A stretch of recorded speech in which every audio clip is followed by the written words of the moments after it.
చాలామంది ఇప్పుడు ఈ సమయంలో భూముల రేట్లు తగ్గినాయని చెప్పేసి చాలామంది అంటున్నారు. సో మీరు అర్థం చేసుకోవాల్సింది ఏంటంటే రియల్ ఎస్టేట్ పడిపోవడం వేరు, స్లో డౌన్ ఉండడం. రెండిటికి నక్కకి నాగలోకి అనుకున్నంత తేడా ఉంది. ఆస్మాన్ జమీన్ ఫరిక్. రోటీ కపడా మకాన్, తిండి బట్ట గూడు, ఈ మూడు లేకుంటే ఎవరైనా ఉండగలరా ప్రపంచంలో?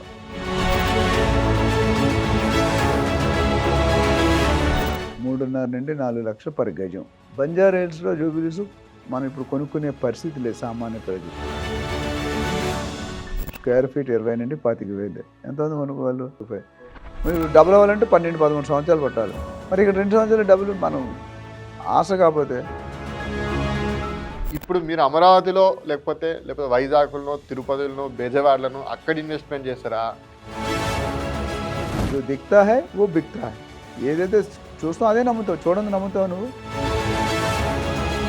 Connectivity, road connectivity, metro connectivity, air connectivity, bus connectivity, auto connectivity, కాలేజీలు, యూనివర్సిటీలు. ఇప్పుడు కూడా ఇప్పుడు ఏంటంటే అమరావతి చెప్పుకోవడానికి ఏముంది మన దగ్గర?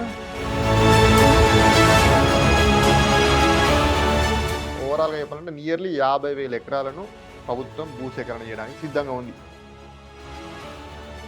నరేంద్ర మోడీ గారు 15,000 కోట్లు ఎప్పుడైతే ఇచ్చారో అమరావతికి ఇంకెవరు ఏ గవర్నమెంట్ వచ్చినా ఏ ప్రభుత్వం మార్చలేరు. అది ఒక మంచి శుభకరమైన వార్త.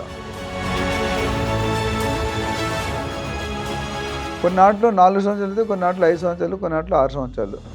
రియల్ ఎస్టేట్లో పెట్టుకున్నట్టు ఎప్పుడు కూడా మోసపోలేదు.